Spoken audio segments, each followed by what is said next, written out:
Yeah. Yes. Yes. A very good afternoon to all the audience. In this episode of the Learning Lounge, we at Nadi Tarangini, we are celebrating Doctors' Day in a unique way. Today we have some excellent women professional doctors, and we are going to first of all thank them for coming on this forum with us and sharing the dais. This unique concept of the Learning Lounge, we started at Nadi Tarangini a few months back.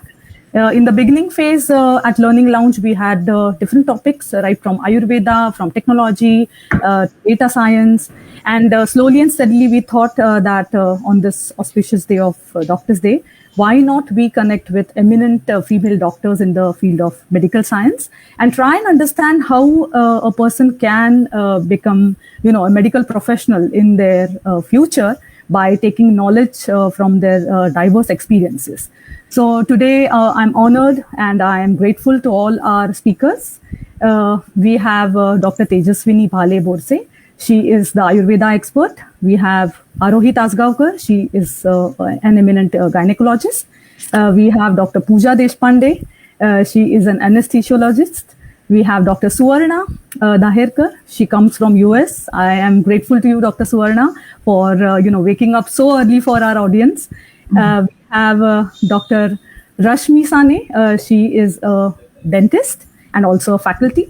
And we have Dr. Vatsala Sharma. She is a physiotherapist and she is also an entrepreneur, I can say, and a mentorologist. So I'm extremely glad for all of you to come here and to give our students, to give the parents, to give aspiring doctors a point of view to become medical professionals in the coming years. So COVID has already taught us a lot of lesson, and you all have played a bigger part in helping all the people, not only in India but also in different countries, and we are really grateful to you. Yeah. So with this note, I will start today's session.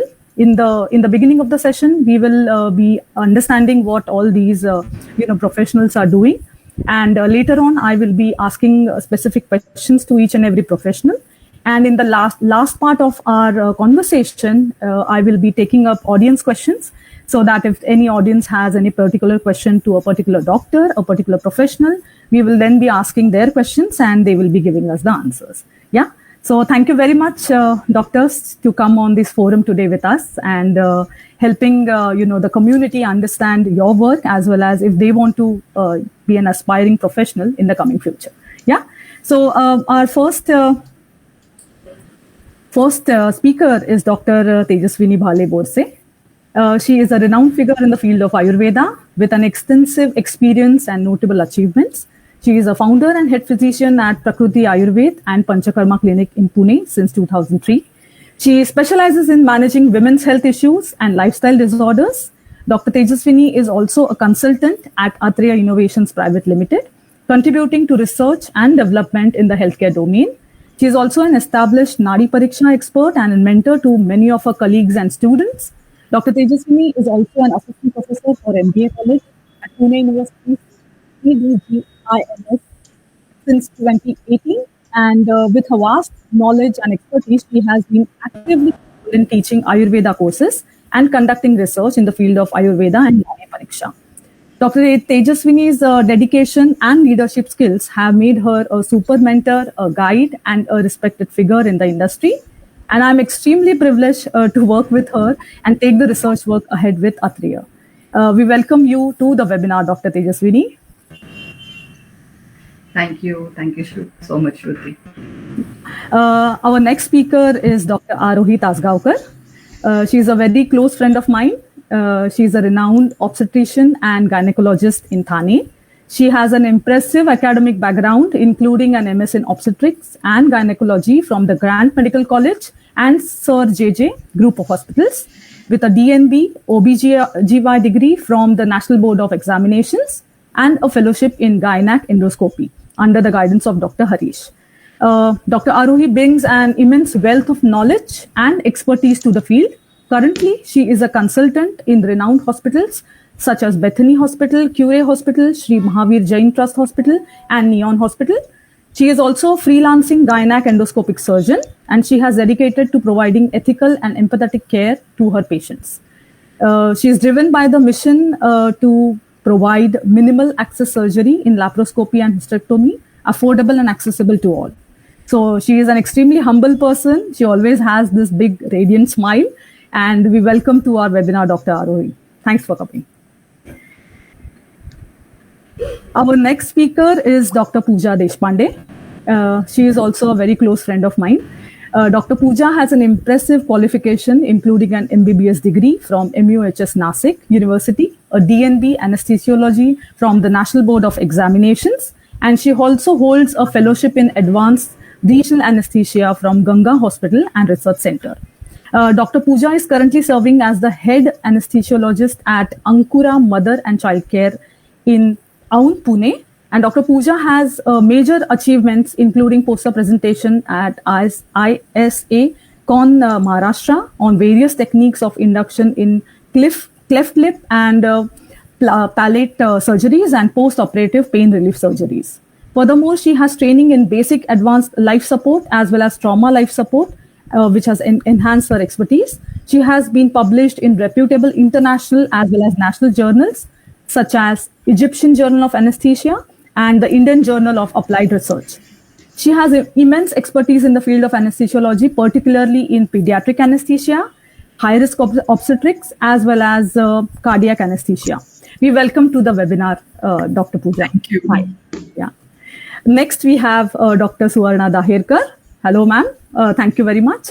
I'm grateful to say that she is connecting, with us from USA. Dr. Suvarna comes with a diverse educational background that includes an BA/MS degree from Bharati Vidyapeeth, Pune. She is an RRT registered respiratory therapist, where she was the first one in the college and was rewarded a California state level scholarship in 2007. She is also a registered yoga teacher with credentials in classical yoga. She also holds a certification as a dermatologist in Ayurveda, CAD. Dr. Suvarna brings with herself a unique perspective to this field. As a official senior health coach for weight loss in American nutrition industry, she is also a former faculty member at the Ayurveda College in the USA. She is passionate to be around people and patients and helps them with her skill sets. Welcome to the webinar, Dr. Suvarna Daherkar. Thanks. Next, we have Dr. Rashmi Sane, our dentist speaker with a strong educational background, including a bachelor's in dental surgery from Rajiv Gandhi University of Health Sciences and a master's degree in dental surgery, MDS, specializing in oral medicine and radiology from Bharati Vidyapeeth.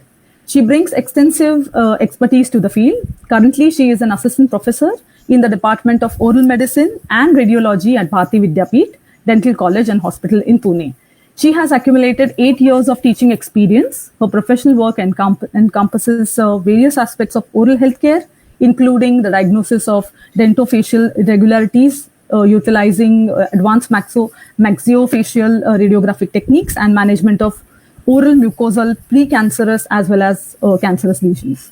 She has immense proficiency in advanced diagnostic aids and some of the pathologies. Her involvement in conferences and publications showcases her dedications to stay updated with the latest advancements in the field. Welcome to the webinar, Dr. Rashmi Sane. Yeah, thank you so much for the wonderful introduction, Dr. Shri. Thank you. Our privilege. Now, next is Dr. Vatsala Sharma. Hello. She is one of our last speakers. Dr. Vatsala Sharma is an accomplished physiotherapist with an extensive experience in India as well as abroad. With over 14 years of freelancing as a physiotherapist, she has treated patients referred by renowned doctors and hospitals at Sancheti and Jupiter in Pune.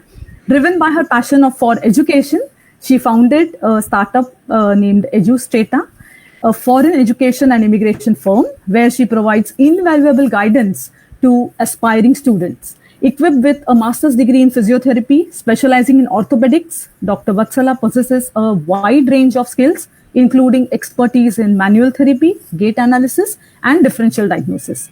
Her exceptional achievements, including receiving the 𝐻𝐻𝐿 Award for Social Work and the Swift and Lift Business Excellence Award for the Best Educational Startup, demonstrates her commitment and excellence in her field. Dr. Vatsala has mentored thousands of students to pursue their dream education in US, Europe, Canada, Australia, and New Zealand, and many more places. The list is, very long. So welcome to the webinar, Dr. Vatsala Sharma. Thank you. Yeah, thank you so much. It is a privilege talking about, and when I was reading about all of you trying to understand, it was a privilege for me to showcase you all in this webinar. So coming to a few of the first questions, my first question would be for Dr. Tejaswini. Hello, ma'am. So, there is a boom of Ayurveda, globally. We have been sensing so much of, understanding that people really want to know what is Ayurveda, why, is it different? Why is it having so many curative powers? And you have been working immensely in this profession. So can you just highlight, what is the exact way in which a person can get into, studying Ayurveda, and how can they move ahead with this career? Great. So thank you, Shruti, for a wonderful introduction, and hello to all of you, and wishing you all a very happy Doctor's Day first. And now moving to guide our next generations to come in this noble profession of medicine.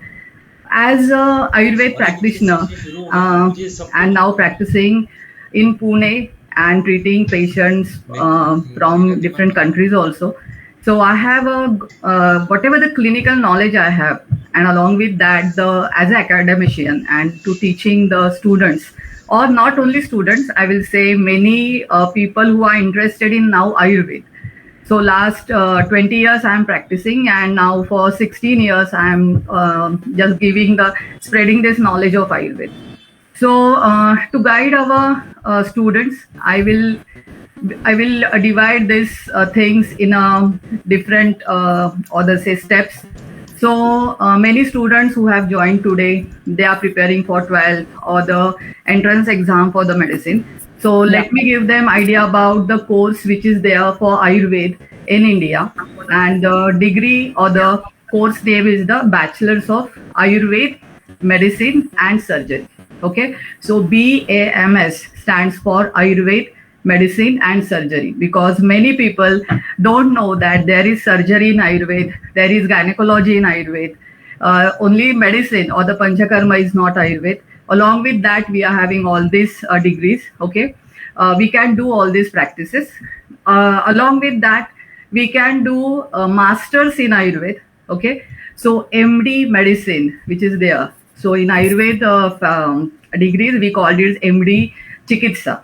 Okay, so that post graduation, the masters is also there for BMS paternity. Along with that, there is MS, that is Masters in Surgery, which is for gynecology, that is MS Gynec, and MS Surgery, means whatever the surgeries which can be operated in the hospitals, the BMS person can pursue that degree too. They can have all that knowledge and they can practice this. Also in India, there are some rules and regulations, and along with that, we can do all the practice in the OPD basis, on the IPD, that is the hospital basis, and we can do some government jobs also. Okay, so for students, I just want other students and the parents. So BAMS is also having a big career opportunities. They will also have a good medical life, or whatever their career will be there. It is having a vast opportunities. Yeah. Okay, as Shruti, you mentioned this thing.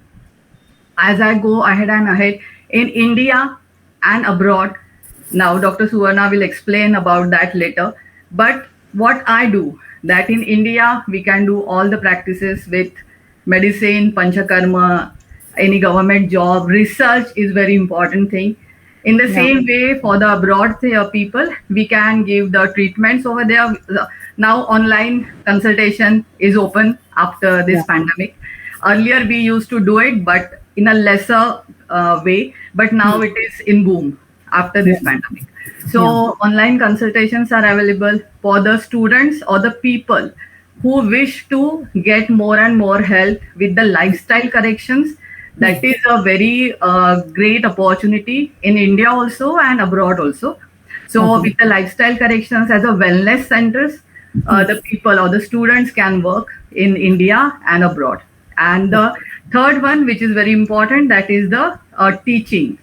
So you can educate, you can create awareness in Indians and the people who are NRIs or their own country, because I'm having many patients from USA, Europe, who are their national, means not the NRIs, not only Indians. They are more eager to learn Ayurveda. They try to change their lifestyle to have their healthy, whatever the healthy lifestyle and balanced lifestyle. So in that way, one can pursue degree or admissions for the BMS course. And as we go deeper and deeper in that one, we can start our practice as what I did. I will share that thing. Where correctly 20 years ago in 2003, when I passed BMS, immediately on that auspicious day of Gudi Padwa, I started my practice. So I was privileged that I'm having, by both the parents are doctor. So I have the complete setup. I had the complete setup. So I just went and started sitting in my mom's OPD and started my career. And the practice that time I started was like a general practice, what we call as a GP. Okay, the patient comes to us, we give some medications for 6-7 days, some the main complaints like cold, cough, fever and all. And only with Ayurveda medications, they can get cured. Okay, it is not like, because the area was like that.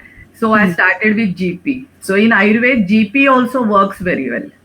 And with that one, we can go in the specialization practice like skin, the beauty clinics, the cancer clinic, the arthritis clinics, and we can go for the lifestyle corrections and stress management clinics. Likewise, also now the specialization, like right now I do as a women's health or the lifestyle corrections clinic in my practice now. So in that way, or the Panchakarma centers, they can start and they will have a good future or the career when they will achieve the BMS degree. I think I should stop right now and we can discuss more. No, it was extremely insightful because there is a lot of vibe about Ayurveda, but people really don't understand how the degree is and how a person should, think if it is an option, career option for them. So it should not be an alternate degree, but it can be a mainstream degree in the coming years. So as this is the main Indian ancient science, medicine science, and it was and it is now becoming again in the mainstream. Maybe because of 20 years of ruling of the East India Company ruled us and the knowledge wiped away. But now again it is coming back, and of course now it is having a great awareness and practice for the Ayurveda doctors in India. And of course, students can choose their career as an Ayurveda doctor also. Yeah, absolutely. Thank you so much. My next question is for Dr. Aarohi Tasgaonkar. So Aarohi, one of the mainstream, branches of medicine is definitely gynecology. And I think, this profession has become extremely, looked for by many women professionals who choose MBBS as the main degree. So can you just put a little bit of light as to if a student wants to pursue a career in gynecology, what could be the essential steps, currently they should follow when they want to do it in India? Okay. First of all, thank you for such a lovely introduction. And again, happy Doctor's Day to all of you. So essential steps when somebody wants to get into OBGYN is after 12th standard, we have a CET these days, a common CET called as NEET. So that is something that one has to go through for all the subjects these days. Initially, nowadays, we used to have Maharashtra CET and All India CET separately, but since past few years, there's just one entrance test, that is NEET. There's one more test called as INI, which is Institute of National Importance. So NEET and INI, this Institute of National Importance has AIIMS, JIPMER, and NIMHANS. These are the three institutes. If you want to get into these three, you have to give this INI CET basically. So once you are through this entrance examination according to the rank and the subject that you would like to, obviously OBGY in this case, you can choose the hospitals that you would like to, get into. Again, going for government hospitals is anytime preferable, because the amount of workload that we have in such hospitals is humongous. So the kind of patients that we see, various cases that you handle, government hospitals are like the final tertiary care hospitals here. So you get really, really bad cases, and by the time you are done with your degree, you have seen it all. It's kind of a thing. So preferably a government hospital. If not, then again, the next thing becomes going for something called as DNB. So this is Diploma of National Boards. It's a Delhi board basically. They have separate exams. No, sorry. So it's through NEET only. It's just that the counseling is different. So people who want to go for their MD, MS, and diploma in Maharashtra and all over India can go through a different counseling, and people who want to get into DNB have a different counseling altogether. There's a rule that MD, MS, and DNB can't exist in one hospital. So these are mostly different hospitals. DNB is mostly seen in bigger private hospitals where you have private consultants where they've been given 3-4 students per guide.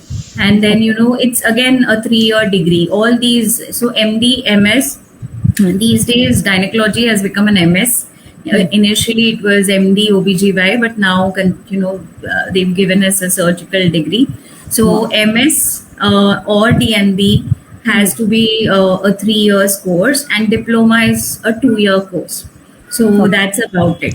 Now once you're done with your MS OBGY or DNB OBGY, we have further education and further specialization. So 3 things that one can do. First is fetal medicine. So this is more of a radiological branch wherein you do multiple advanced sonographies or imaging studies in the fetus. These are basically to detect any kind of anomalies in the child when it is in the womb, and also certain surgeries when the child is in the womb. So, due to the increasing maternal age and, other pollutants or diet and lifestyle modifications, we see a lot of anomalies in the babies. So these to some extent are detected by these people. And if at all it can be operated, these are operated by people who do fetal medicine. So we have a specialized set of people now. The second commonest that we see people doing these days is infertility fellowships. Again, so the lovely part about today's day is that everything is getting specialized. So there, you have more and more experts studying only that field, and I think that's really, really a great thing, so that you get the best of the facilities, the best of the knowledge that can help you achieve whatever you want. So you have multiple fellowships in infertility. There's also a course in embryology. Generally, gynacs are not embryologists. People they like to concentrate more on going in the mainstream. So that's also one thing which somebody can pursue. So depending on you also get so you have universities who give out fellowships in all these things, like in fetal medicine, in fertility, as well as laparoscopy. So I'm sure every state has their own bodies which give away fellowships in these three, things. And the courses can be anywhere from 6 months to 1 year to 3 years, depending on what kind of course you're joining, which institute or which university course you're taking up. So that's about how the steps to get in there. Okay. And I mean, just one more question before I go to the next speaker, and that is that, what was the reason? I mean, I have known you since school age. You always had this liking for medicine, but then why did you choose only gynecology? It's a very funny story, actually. So during my internship days, I used to love doing surgeries, So and trust me, I used to hate gynac. So I had decided the first delivery that I saw, and there was so much blood on the floor, I had decided I'm not going to take gynac and ENT forever, ever. And but I used to love the surgery posting, where the registrar used to let us pick nails, take small suturings and things like that. So I had decided I want to take up something that involves operating. And then when I was sitting there with my marks, me, my father, and his friend who's a doctor, so he was telling me, see, you're a girl, okay, and it's always, and plus it's better to take gynecology because there is no investment. Frankly speaking, when I got into gynac, so I didn't want it to do, I'm sorry with all due respect to the surgeons, I didn't want to do hernia and hydrocele for the rest of my life. So the choice remained to be gynac. He said, you can just put a 4x4 ka chota sa clinic and sit and practice. You don't have to, invest into anything. Yeah. And I was like, okay, fine. That's actually how I got into gynac. And trust me, today, I don't think I could have done anything more better than what I'm doing today. Yeah. So that's how I got here. Absolutely, yeah. I take that word because we all know that you have been doing really well, and we are really proud of you. Yeah. Thank you. Yeah. So moving to our next, guest speaker, Dr. Pooja Deshpande. Yeah, she is also a very dear friend of mine, and I really stand proud saying that she is close to me. Yeah. So welcome to the webinar, Dr. Pooja. My first question to you, is almost like, what I asked Dr. Arohi. This is a very different field. I mean, anesthesiology, we don't see many people close to us. They are either MBBS or maybe, they are into some very close, practices. But why anesthesiology? I mean, why did you decide to go into this field? And what is it that is really interesting that really students should get into this field? Okay, thank you, Shruti, for the introduction, and thank you all for inviting me here, and thank you for the patient listening, all students and then parents. Happy Doctor's Day to all. So your question is why I chose anesthesia, right? Yeah. After my MBBS and my internship, one day I just got the offer from Ruby Hall Clinic, Pune, and I packed my bags and just left my home. And I told my parents I'm not coming home back, at least for a year, because I want to do something in my life. And for me, myself, I won't be dependent upon you. Okay. And when I used to do internship, and there was only 15 days posting in anesthesia. So what I observed is the anesthesiologist comes after the patient is inside the operation theater.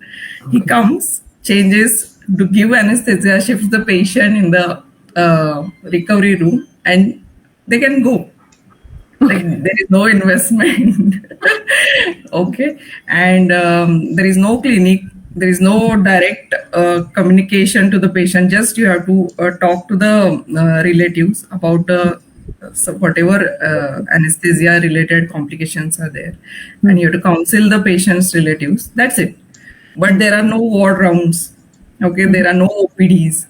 Yeah. So after the surgery, you can go into the theater, watch movie, and go home. It's like that. The second thing is when I was in the ICU in Ruby Hall Clinic, there continuously patient used to go into arrest, and there was that adrenaline rush. Okay, always the patient there is some flat line. People are giving CPR, people are giving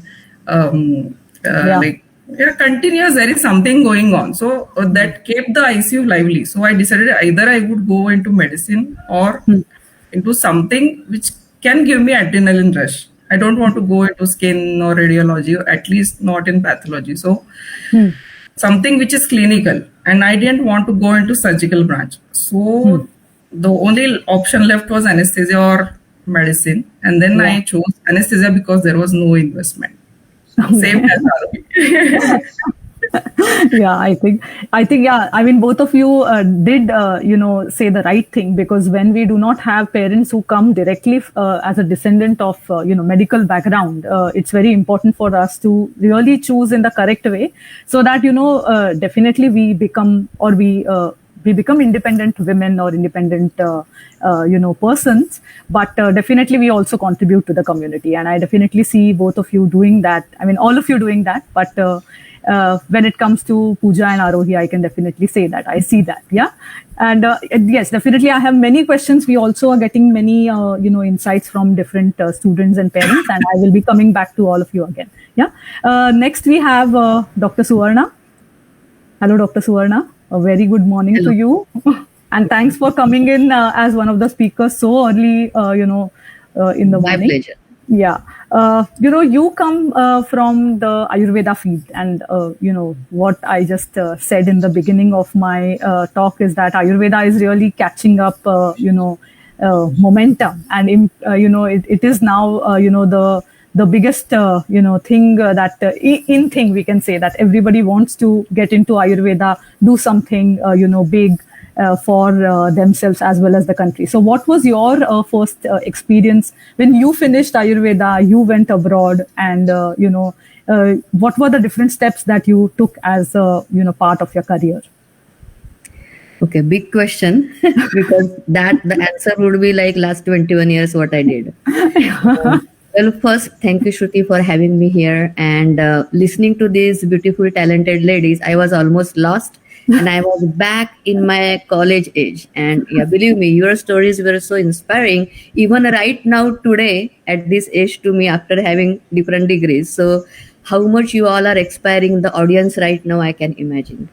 So yeah, and I wish we had in that time these kind of conversations. Yeah, would have been guiding light. Doing that. Yeah, because I do remember that parents and students do need some kind of information session, and it makes the life easy. Yeah, because I do remember my confusing days where we kept thinking which college to go, what to do. I mean, it's a stage for the student and the parents, and you take a good decision and you're happy ahead. Yeah. So anyways, back to my question. Yeah. So I did my Ayurveda degree from Bharati Vidyapeeth Pune. How it was there and how it was when I came here, it's a different story, absolutely different story. So since childhood, I had this passion of people calling me doctor. Very nice. I just wanted to be a place in society where, because I have learned from my childhood that it's a noble work and you are respected. And I would do anything for a good respect from society. That's my mindset. And of course, I wouldn't lie. But then when I was in 12th grade, I wanted to go to do MBBS. This is my story, so I'm not going to lie. So because this happens, right? You want to go somewhere and there is an admission crisis, and depends upon your parents how much money you can invest, because nowadays you have to. So then I got admission to BAMS, but I still felt proud because that year Bharati Vidyapeeth, that time it was not deemed, they offered first certain percentage of the students on merit. Oh. And I am big on to getting admission on merit. It's my perspective. Very nice. Very nice. So I was still happy. I thought, guess what? This is a knowledge that gives you a medical degree. And let me see how it goes. Mm-hmm. You are young. You are hardly 18-year-old. And I was in this Ayurveda college. After my first year, It took me 1 year to understand what I was doing because there was no one in my family who was a doctor or who was an Ayurvedic doctor. Yeah. But it sometimes depends upon your swabha also. A flexibility, wanting to learn and keeping the same passion, no matter which college and which faculty you are. I want to say this to all the students. Don't go behind, oh, I didn't get admission here. Guess what? You still have your brains and keep your passion alive. And wherever you go, boom, you can go ahead and you can do whatever you want. And as I went ahead every year, first year, second year, and third year in Ayurveda, I realized how much Ayurveda can offer. Yeah. Oh my God, Ayurveda can talk about fetal life. Ayurveda can talk about orthopedic. Ayurveda can talk about, as Tejaswini said, hundreds and thousands of herbs. And I started feeling proud. Yeah. And I was a good student in college too, so merit-wise. I ended my journey as an Ayurvedacharya. But over there, I realized that that time Bharati Vidyapit, it was our second batch only. Very new college. So for Ayurveda, maybe it's a totally different story today. I see at Bharati Vidyapit, they have outstanding hospitals and practices for internship. But make sure whichever college, whichever faculty you go, before you go out and declare yourself as a doctor in the community, in the society, please do get good practice. Never say that, okay, now I know enough. No. Even today, I am learning. Yeah. If you are thinking about coming to abroad lately, because with women, this can happen that they get married and they think, what I'm going to do there. Right? So, because this is my story, I'm going to talk in that angle. Yeah. A lot can happen. That time, I didn't know what will happen, but same thing. Keep passion alive and keep the awareness that it's not the end of the life. I can go anywhere and I can start again and I can learn anything. That's the only motto everyone should have.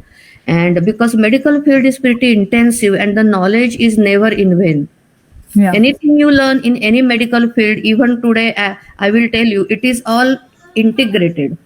I came to US, and I had a nice clinic in Pune almost for 3.5 years. Yeah. So I had to shut it down, say bye to my patients, and came completely into alien area and didn't know what to do. But it didn't take me a long time. Within 10 days, that time I was in Florida. I didn't know what I was going to do, but I knew one thing. Myself, for me to feel like I'm getting oxygen, I needed to be around patients. Yeah. I needed to be in the hospital. And I didn't care what degree I'm going to show. So I literally sat in the bus when my husband was in office. He didn't even know. Found the bus routes myself. Reached to one rehab center. Sat down, talked to them that give me some work here. I don't care about money. Yeah. They didn't understand what to say to me. So finally, they accepted me as a volunteer. I would go by changing to bus myself 15th day in US. Why? I wanted to keep my eyes and ear open and see and feel how the hospitals work here. Yeah. How people talk, how is their accent. It's not only get the Ayurveda degree, come abroad and where can I get the job? No. Be here, live here, be surrounded by the people, try to understand them. Yeah. Yeah. And then I made friends. I learned a lot of things about the hospitals because this is required. It is, you will get the spoon feeding. You will hear my story, but your story will be different again. True.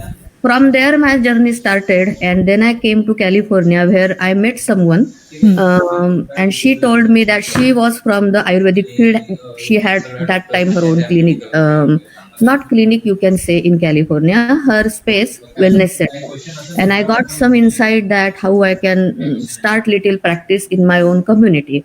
So I started practicing Ayurveda as a small basis in my own community, and I started feeling good.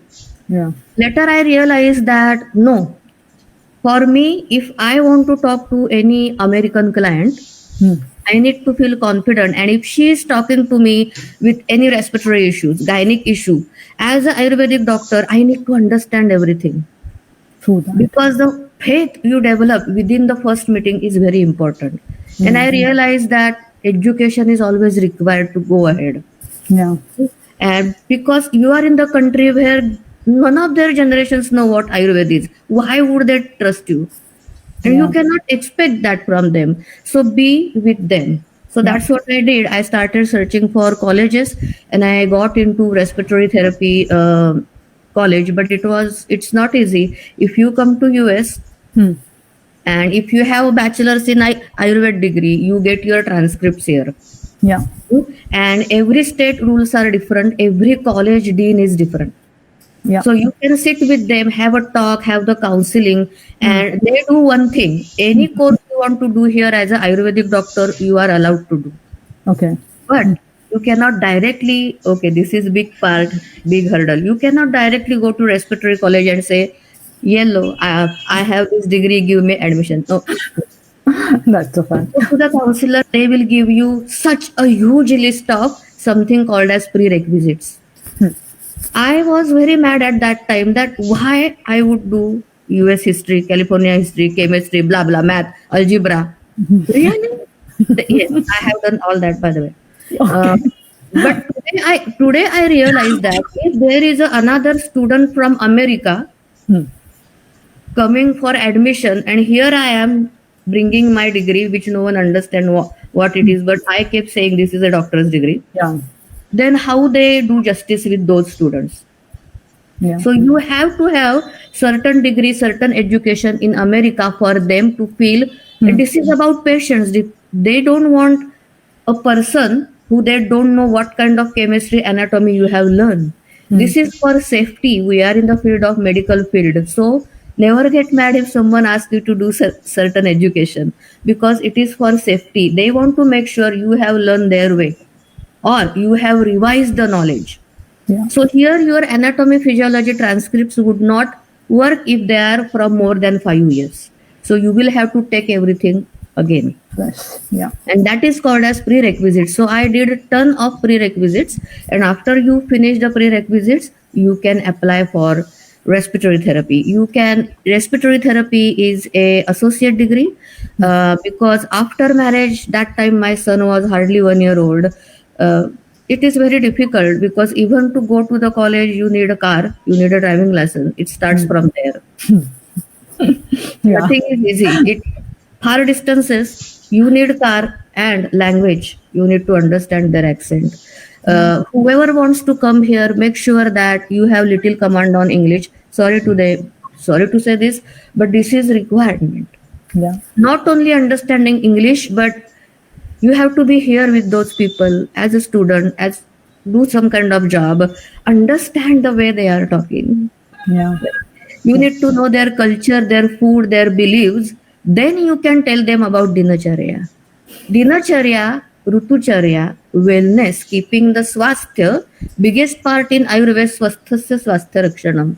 That sentence I took for my practice for last 20 years. When lot of things were constricted, this is not allowed in this state, every state has different rules. Then I realized that what is allowed?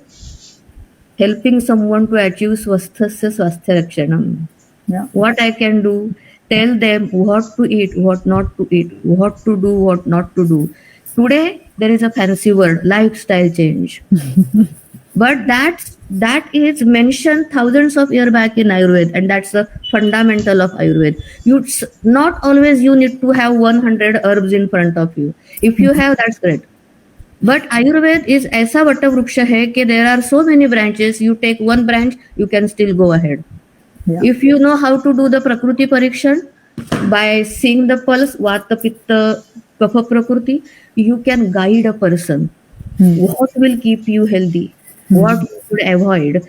Any kind of good knowledge and good practice you bring to US, stick with it, enhance it. Take another education to be in the system to understand the medical field here. Yeah.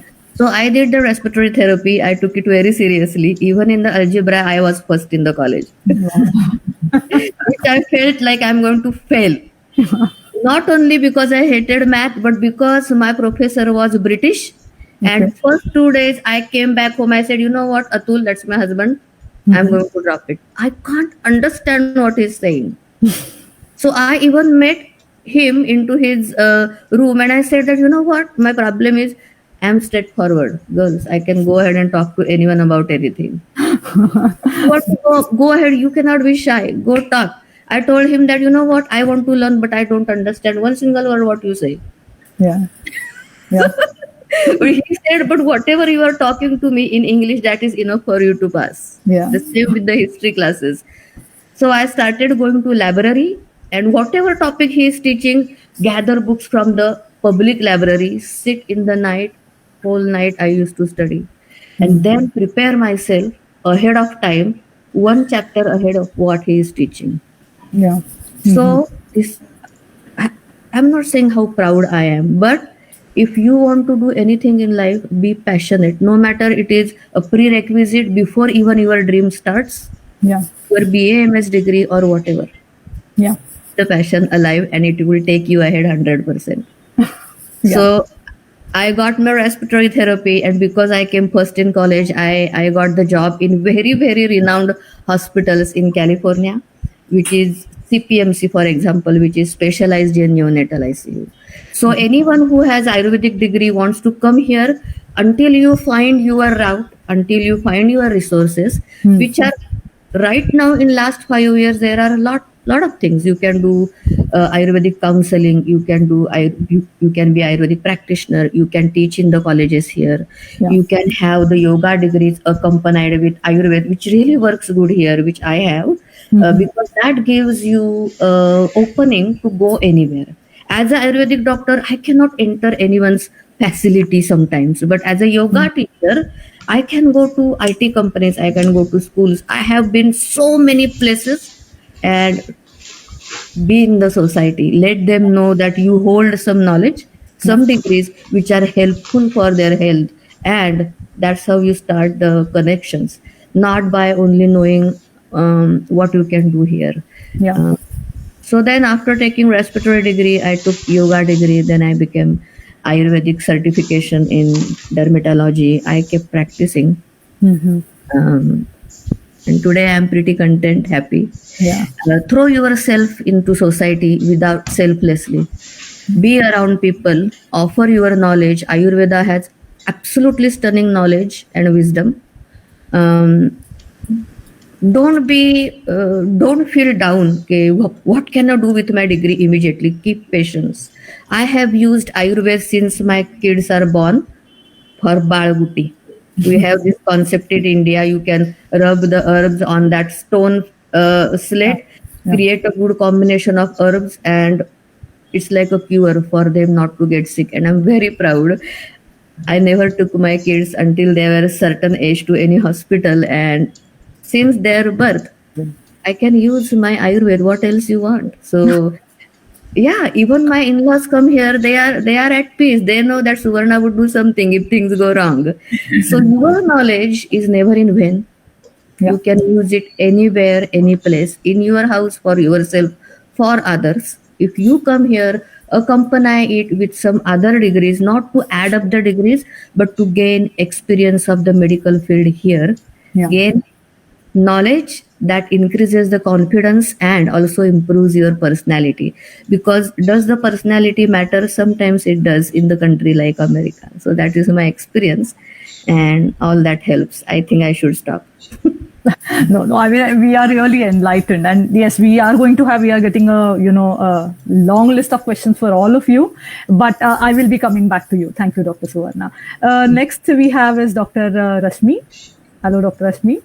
Yeah. Hi. So Dr. Rashmi is, her profession is something which is very dear to all, viewers and audiences who stay in Germany, because we know the importance of being a dentist and having your own, registered dentist over here, because it's very difficult getting a dentist appointment and also fixing all the things. So what was your passion, or the reason why you chose to get into dentistry? And not first any of other. first of all, dentistry does not have any emergencies. So you don't have to run in the middle of the night, and everything is scheduled. So you have scheduled appointments. If at all there is some emergency, yes, you can deal with it, which you don't actually require a OT or something, So that was a pretty good branch, and it is a very good branch for girls especially. because it's easy to manage. You can manage your family as well as home, and it's easy. So basically BDS, it was like I did BDS, then I did MDS. So first when you do BDS, it's like, oh god, 5 years course. So but then I started liking dentistry, and because it's your oral health. So oral health is a gateway to your oral, to your overall health. So basically, if your oral health is good, yes. So it's fun treating the patients also. And yeah, dentistry is all about precision. So you have to be very precise. You have to be very good at work because it's a small oral cavity and you're doing a lot of root canals, you're doing gum surgeries and all that. So it's a very good branch basically. And then pursuing MDS also, there are different branches. Like we have prosthodontics where we can do dentures for patients. We have orthodontics where braces are done.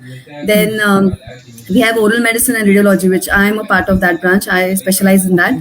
So we deal with all the mucosal lesions, like whatever is in the oral cavity, any lesions like cancer, pre-cancer. So early detection of that. And then we can, the patient will have a high survival rate with that. So, and then radiology, again, there's CBCT, which is very much in nowadays, cone beam computed tomography, where you can just see a particular tooth and it's seen in all angles. So it's very much easy for us to detect or look at anything that we want in the oral cavity. Then also you have prosthodontics where dentures are made and implants are done now. So, dentistry is not just stuck to like, gums and teeth. So there's a lot to do in that. Yes. So every branch offers. We actually have specialization in 8 different branches. So BDS, if you go to a BDS clinic, yes, throughout his journey of your BDS, which is like 4 years and 1 year of internship, where he learns every part of the oral cavity. Like he'll make dentures, he will make, he'll be able to do extractions, and he can identify lesions and everything. But you need to specialize in one of the subjects again to be more precise in that subject basically. So there is a lot coming up. There is lasers, there is implants. Then yes, upcoming is a dental cosmetology actually. Some say that dentists are not allowed to practice cosmetology, but yes, there are some institutes which give certificate courses where you can see people or dentists doing hair, skin and all other treatments. But yes, we need a certified courses for that. So every branch and everything gives you some specialization. So I think dentistry is very nice because yes, you are into the oral cavity. You are doing a lot and you're helping out the patients with this. So that is what I would like to say. So it's a very interesting branch, and I would urge or aspire everyone that you think if you want to have a career in dentistry. So it's a very good branch.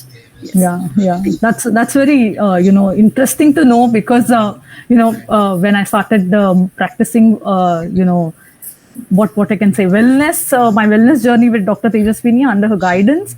So she used to always say that oral cavity holds a lot of importance according to Ayurveda. So definitely. When we came to Germany, I, definitely took it practically that it is very important to have a better oral hygiene and to take care of it for at least 1 year before we go back to India and get our things done once again. So yes, it's an extremely interesting field. And what has been your, understanding about, if a student does take a BDS degree in India, and if because of some reason they have to migrate to some other country, what do you think would be the process? Yes, actually, see, there are 2 things. It's like if you want to do your post-graduation or you want to set up a dental clinic. Because setting up a dental clinic or going and practicing directly in some other country is not easy. You need to get a registration, or you need to go to a step-by-step process and clear the exams. And then you are eligible to practice in the other countries. Like for US, you need to do a DDS degree, and then you can have the practice, or you can practice there. So every, like New Zealand, or you can say Canada is there. So there are many countries where you need a specialization, or you need an exam to be written again where you can practice over there. And if you want, after PDS, you want to go there and you want to pursue your MDS or maybe post-graduation, yes, then again, you have to... there are many different courses, like there are fellowships also, like in cosmetology, implantology and all, or else you can do all the MDS that we can get in India also. So everything is like MSc in the foreign states. So abroad also there is a much more this for dentists. And main thing is your degree valid over there? Yes, you can practice, but yes, you have to give the exams over there or the process that you need to go through, and then you are well to do with your degree. You can work there. Yeah, that's a very insightful thing. So I think almost all of our speakers have said a lot about how they can take up a pathway in India as well as abroad. So thank you, Dr. Rashmi. Our next speaker, Dr. Vatsala Sharma. Hello, Dr. Vatsala. So good evening, everyone. Yeah, hi. And it's a privilege to talk to so many doctors today. I talk to students daily, but yes, today it's a big day, Doctor's Day, and talking and enlightening myself, it is a big thing because daily I enlighten students and parents, and today I am getting the knowledge. Yes. So yes. Okay, so I'll tell you about myself. I am an orthopedic physio. That too a gold medalist. I was the topper in North Uttar Pradesh. So I have never thought that I'll be a physio, but my Mausi and Mausaji, they are like top-notch physical therapists. So I decided that, okay, let's pursue that. And that time, nobody was pursuing physiotherapy. I mean, mine was the third batch. So it was not that easy for us. But eventually, now if I see, there are so many students who are doing very well, not only in India, but abroad. And believe me, in abroad, too many fields, not only as a doctor, you can be in too many lines: fitness, management, insurance, sports. So yes, we guide people for that also. And there was this perception that you might not be doing well as a physiotherapist, but that's quite wrong. And right now there are very, very successful physiotherapists, and I myself, I do freelancing till now. I see patients. I never left that thing. But I'll tell you my experience. My husband, for some project, he had to shift to Dublin, I think 10 years back. So I went there with him on spouse visa. So now, when you have been working, like Dr. Suvarna said, it becomes very difficult to sit at home. So I was lucky that I got the visa, and I worked as a trainee with the Dublin sports. There was a sports center. So not on a very high post because I was young and I recently completed my master's that time. So I got the opportunity to work, but not everyone can be lucky like me that you're getting the visa to go there. So after seeing that how difficult it is sometimes, because see, we are women, and as ma'am said that we do have to take care of the family, or we have to travel with husbands, and we have to somewhere compromise on our careers to take care of the families or the children. So that time I decided that rather than going into the full-fledged physiotherapy, I'll keep it as a freelance, and I started working on education sector also. So I started my firm last year. Before that, I was working as educational mentorist. Not only for other courses, my forte is medical admissions. So, be it MBBS, BDS, BAMS, physiotherapy, you name the course, PG courses. I assist all the doctors and students and parents on the counselings also. Because I've seen there are so many students who do very well in NEET, but they are very blank when it comes to how to fill the form for counseling. Parents don't have the knowledge, and it becomes difficult to get the best college as per your marks. So it was because I personally have gone through that. My parents were really not aware how to take part in the counseling and all, and we could not get the MBBS seat. So after that only I took physiotherapy, and Subharati Medical College is the top notch in North. So I've done both the masters and bachelors from there. It's in Delhi and Meerut Road. So yes. After that, I decided that let's help people, and my firm, we do many counseling. There are students, they don't know that which rank can fit in which college. Or should they be sitting in India, or they should be traveling abroad? Because there are many courses which are top notch in abroad. So how to go there? Like they miss the form filling. Maybe it is for SAT exam or IELTS or TOEFL or PT. They don't know which country fits what. So there we assist them and see, when you are choosing your career, it starts after 10th. Yeah. Because you need to choose the stream, be it science, be it commerce. So especially for medical students, it becomes very difficult. Like if you're not cracking the NEET properly, then what else? You can't keep wasting the years, because already the medical field is a long process. So how we can assist them that is not the end. The NEET marks are not the end. You can do a lot. And how diverse the careers are right now. Like like ma'am said, Suvarna ma'am said that she has done certifications in US, or Tejaswini, she did her certifications. So there are many certifications which are into boom right now. Yeah. So there we assist, and career, if you are passionate, you just choose the field and you are there. Yeah. The dedication has to be there. You have to be into the networking. The soft skills should be there. I think as doctors, that is the most important thing. The communication, how we are an empath to our patients, to the students, to the parents. So there are old age homes, there are geriatrics, and so many sports things. And I mean, it's a diverse department. Being a physio, I see patients from, I've seen in pedia also, I've seen 60 plus also. And I'll just give you one example. One of my patient is Mr. India paraplegic. So he lost his motivation to live only.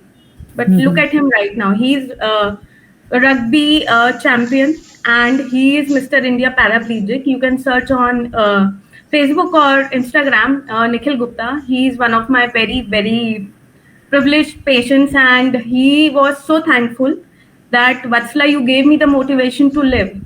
So as doctors, we are not just treating patients. We are actually giving the motivation to people that don't let any hindrance. We have to motivate people. So that's what we do, not only to patients, to students. That is my work. That, okay, even if you're not getting good marks, that is not the end.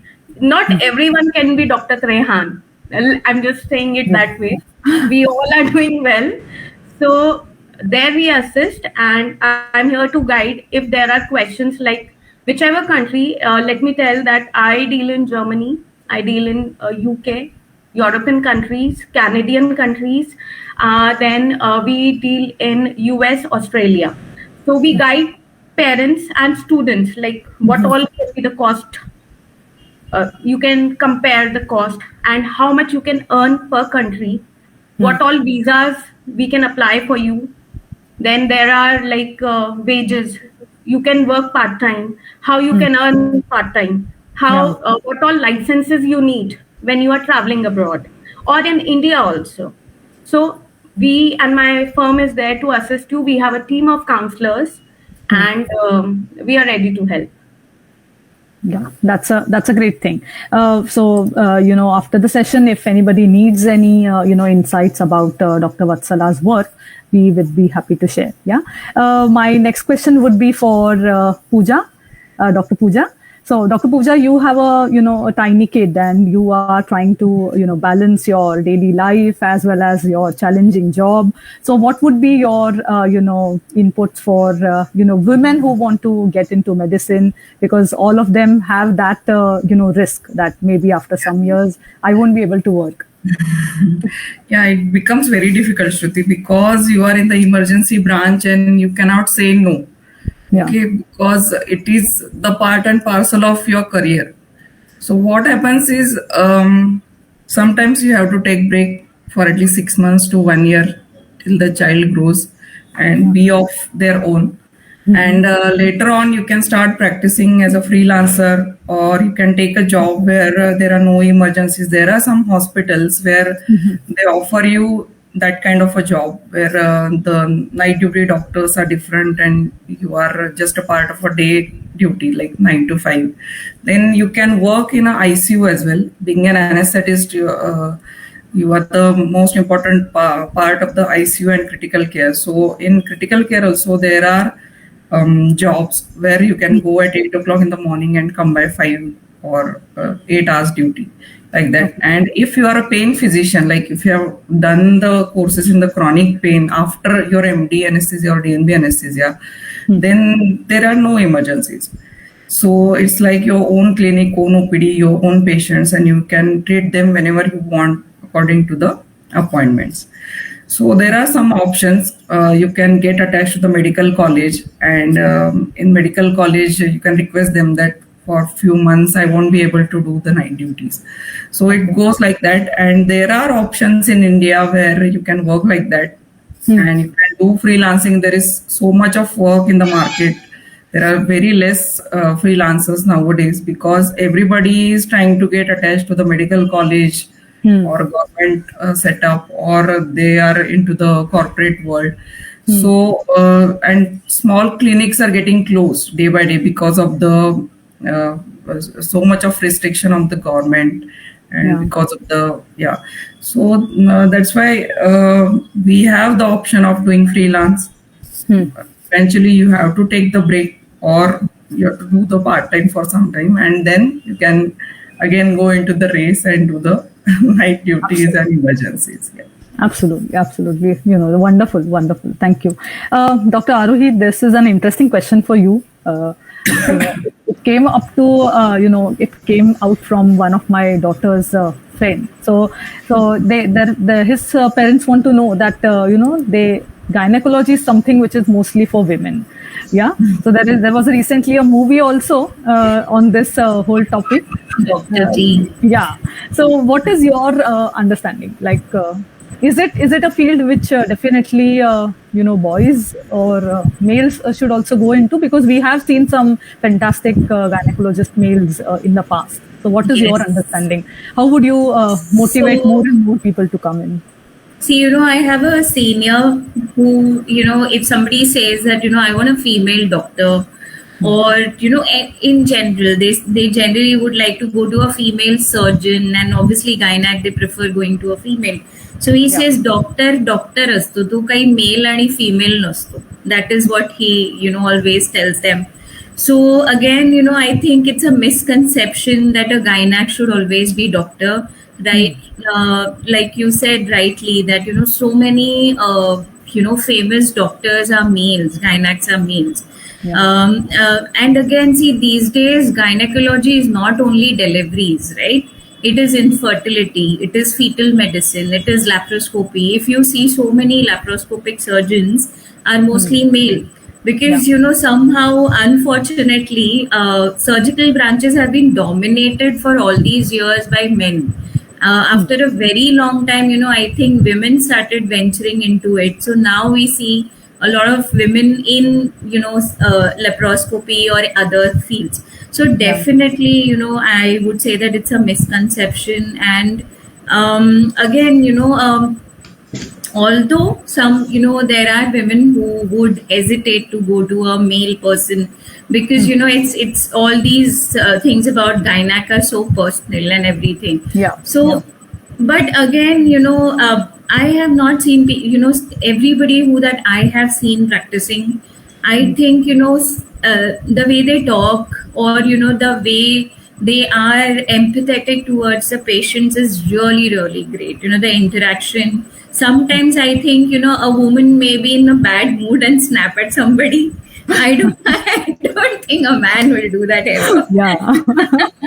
That's correct. So I think guys should definitely take up gynac if they like it. If, just like Madam said, Suvarna Madam said, if you have the passion for it, just go for it. You should, not stay behind. Absolutely. Wonderful. My next question is for Dr. Rashmi.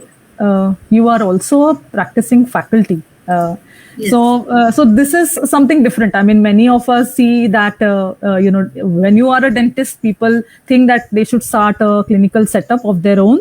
And, because it is like, minting money, I'm sorry to say, but that's what is, mostly it is looked at. So, but you chose to become a faculty. So if somebody wants to take up this route, what is it and how can you guide them? See, actually getting into BDS, we all know NEET is there. You become a BDS and then you can opt for a job. But not only you can get a job in government as well as deemed or like private colleges. But, for BDS nowadays, it's become difficult. You need to specialize in one of the, subjects that I told you. We have 8 different subjects. Yeah. But nowadays, actually speaking, it's difficult to get into, academics. And yes, it's very difficult because there's a lot of saturation, you can say, or there are many, better or already the professors that are there, at that level. So then it gets difficult for the new ones to get into that. But yes, it's not difficult or it's not, you can definitely give it a try. But yes, I would say setting up your own clinic, yes, there is a lot of investment. So you need to invest first and then start up your clinic. But only this is not the thing. Research is also going on in dentistry, so you can get into research also. So just academics and setting up a clinic is not an option. Yes, definitely you can think of research. Yes. Absolutely. That was extremely insightful. My next question would be for Dr. Suvarna as well as Dr. Tejaswini, because, after Dr. Rashmi, we have Dr. Tejaswini. She is also one of the faculties in the college. She took up, decided to do MBA, and it was a very diverse field than what Ayurveda does. So, Dr. Tejaswini, my first question to you, was it by choice that you wanted to take up MBA or, was there any other reason? I mean, if there are BAMS students who are looking out for some other, specialization, like what Dr. Suvarna mentioned, Dr. Vatsala mentioned, that if you have some certifications, different, inputs or things, you can do some wonders later. So what was your reason? Why did you choose to go and do MBA? So, Shruti, MBA, I did 7 years ago at the age of, my age was 35 at that time. So I will go a little back now to my BMS admissions, as everyone is talking about how they came or they selected the medical field. Okay. So very first of all, my strong wish was to get an admission for BMS only. So I was not like, I didn't get admission for any other or the MBBS or that thing. And that's why I came to BMS. No. So very first of all, I was clear in that. And as many of you know that our ancient books are in Sanskrit, right? Yeah. So the student, if they could learn Sanskrit in their schools, that will be helpful for them. Okay. Along with that, that time, as Ayurveda is in boom in India, but abroad, it was more popular. Yeah. So I learned, that time I learned the German also, the language. Okay. So maybe in future, if I could get chance to go abroad, or very importantly, the patient could come to me, I can communicate with them. And also many people told me that Sanskrit and German is having much similarities. So I learned German also. When I was in, I think I just passed 12th and immediately I started at Ranade Institute. After that, of course, both the parents are allopath doctors. Means they practice. My father is MBBS and a specialist in ENT.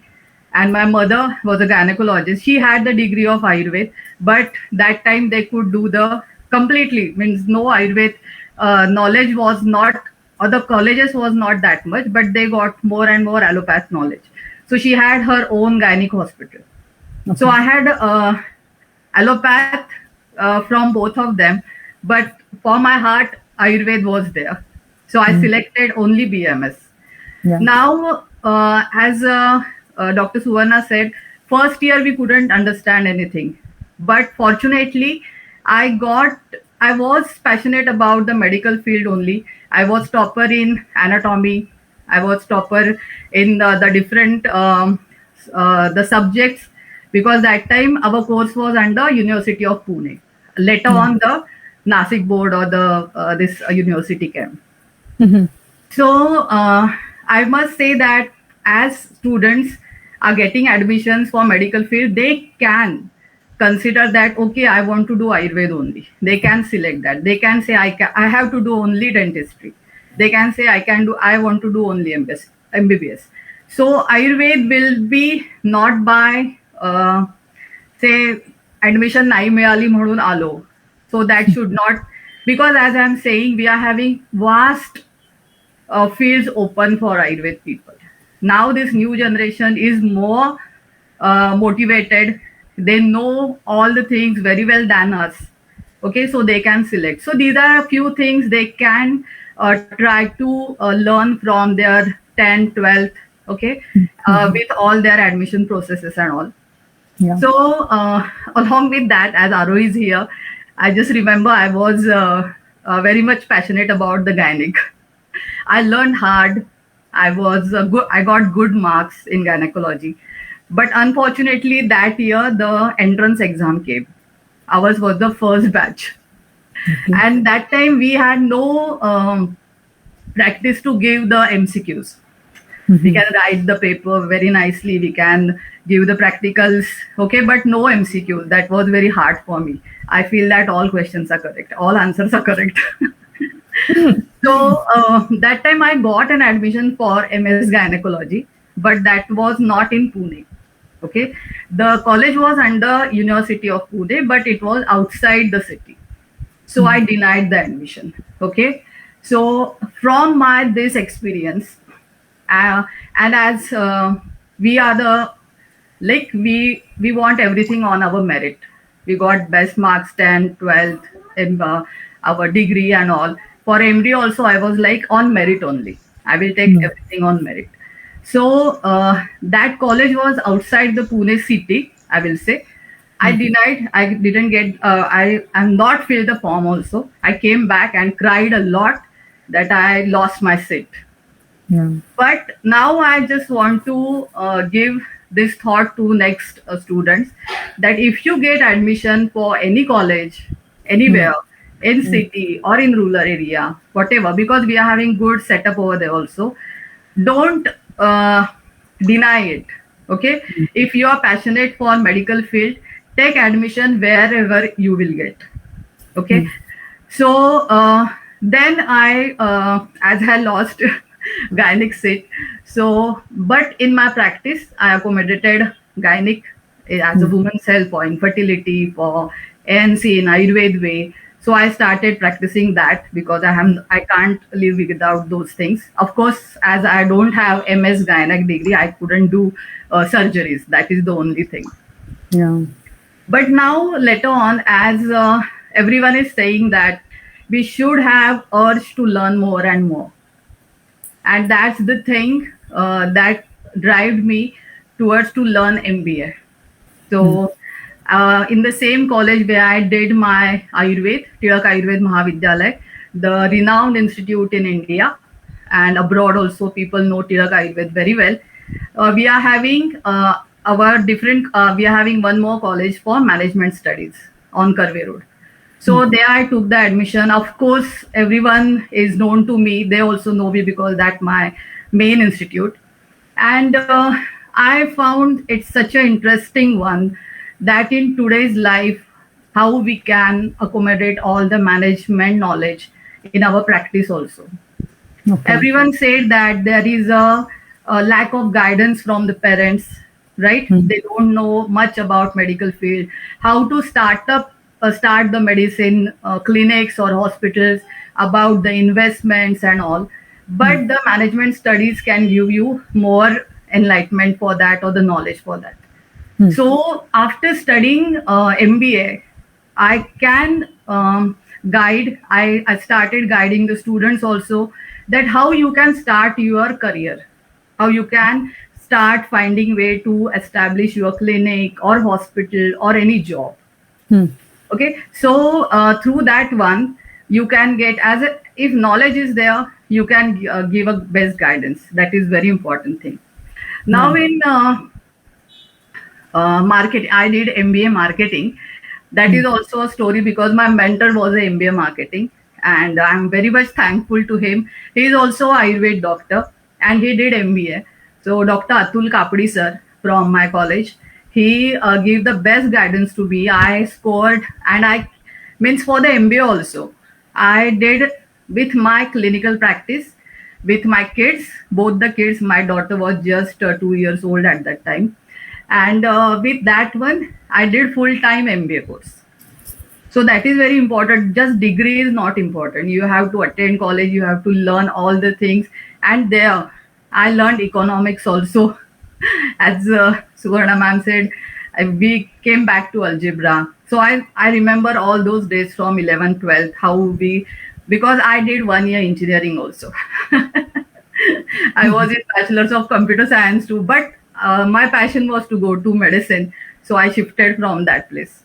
So in that way, if you have best knowledge and management knowledge, from that, I will give insight to students or the parents that there are 5 P's in marketing or 5 P's of management.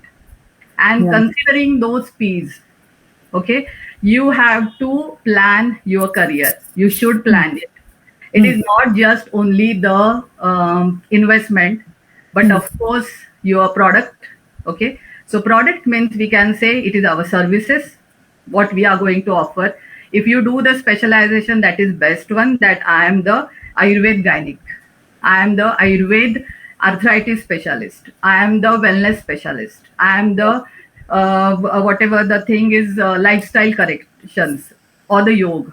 Okay. So that one is the first we have to consider. We have to focus on that. Then second one is the place where you want to do the practice. Okay. Whether it's in the urban area or the rural area, you have to decide it. Okay.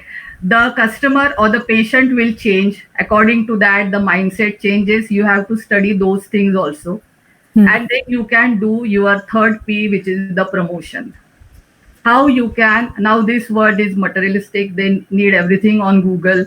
Every patient, we know that they, and now we practice in 𝐸𝐴𝐻, which is the ITN's area. So they just go on Google and check the stars, how many stars are there. So we need the promotion of our practice, our service, we are as a brand. Okay, so that we have to do. Then the third one is the fourth one is the price. That what things you are offering and are they affordable to the patient, right? So medicine practice, as we are saying, it is a noble profession. We have to stick to that. It should not go as a business one, because we follow that. Of course, we are here to serve the society, to serve the people. It should come to the affordable pricing. Okay. And as I said, the people, the patients, we have to target those things. So if you consider all these 5 P's in your career to start with, you can have a better management. You can get better idea. Just not like me, because I had place, I had people, I had money.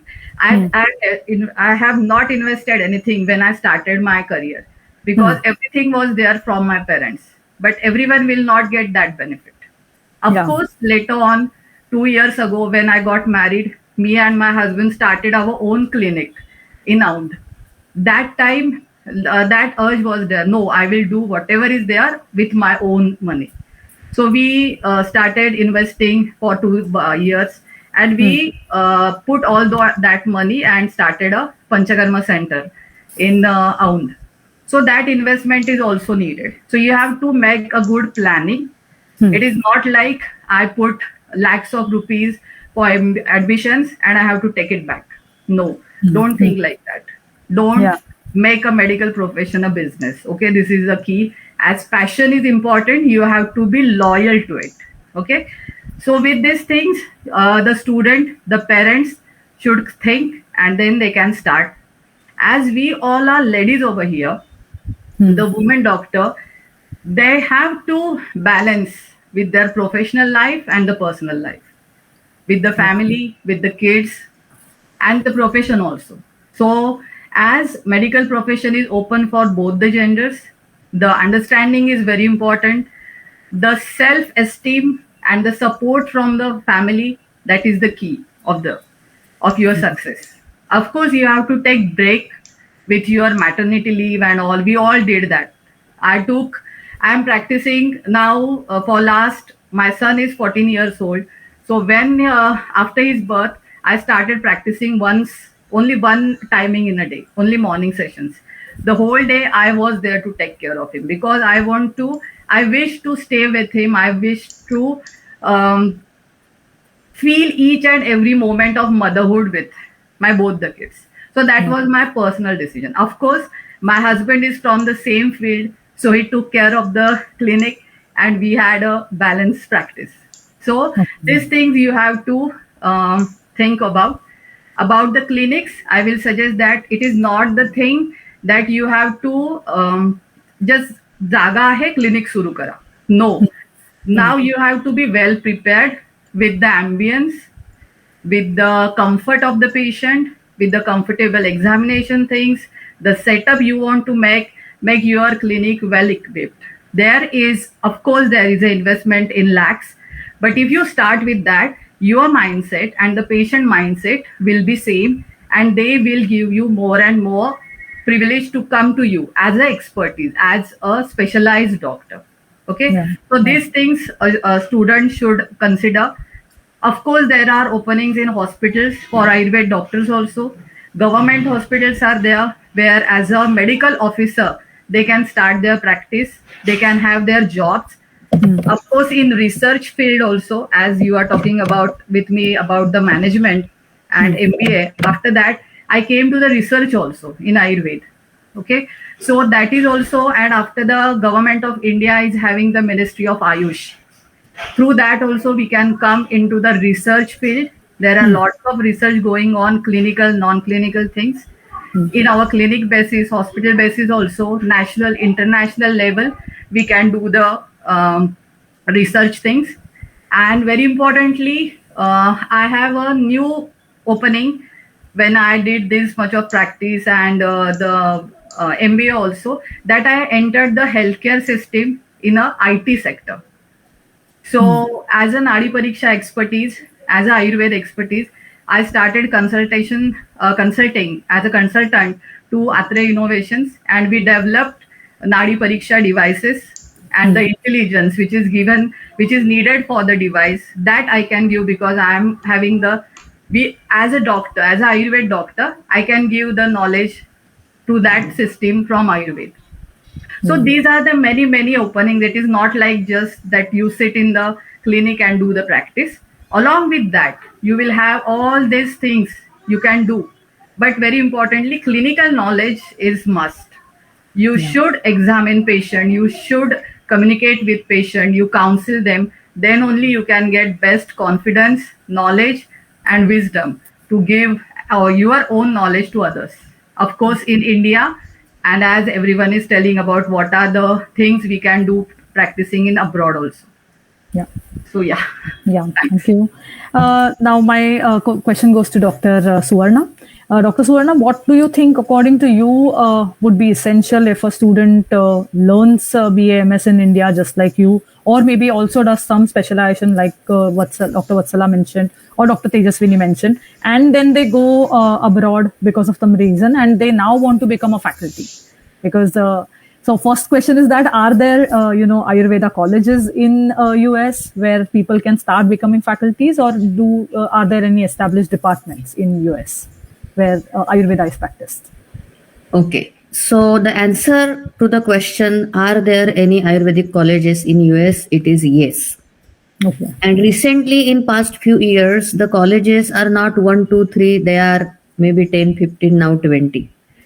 Lot of colleges in California started in the beginning, and the college I taught until last 2 months, I just took a break for summer, is in Texas. So I wouldn't say that all 50 states has colleges, right?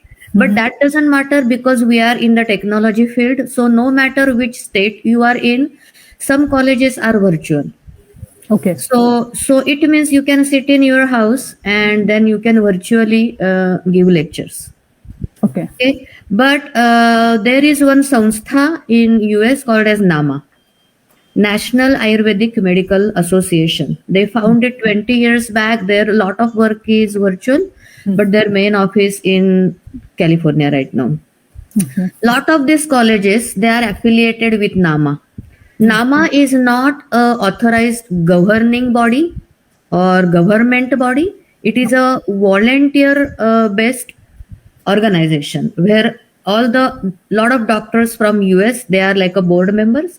They have made set parameters of if you have a college and you want to teach the students how the curriculum should be. Is the curriculum good? Does the curriculum fits into their requirements? Is it good? It is not good. Well, whoever is, the director of the school, they take care of all that part. Okay. So most of these colleges are affiliated with the NAMA, and that's how everyone knows that they are following some rules, they are doing this, and we are getting good education. Few of the colleges, it's not mandatory. Okay, in US things are not mandatory. Why? There is no authorized place where they give you license. Like I got my respiratory therapy license. You will not get a license. Here is the license, go start your practice, or here is the license, you can become a professor now. But things still work out under alternative medicine. Every state has different rule.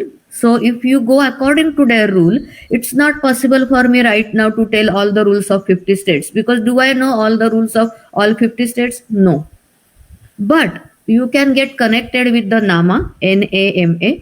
On their website, they have a lot of information, contact numbers, and they might help further. Okay, so these colleges are there, a lot of colleges are there. But think about it. If you just graduated BAMS and you are here, even in India, not even in America, if you just graduated, it's been 1 year, would you immediately get a chance as being a professor in any college? No. No. So again, you need to have good clinical practice. You need to invest few years understanding that how much I understood about Ayurveda.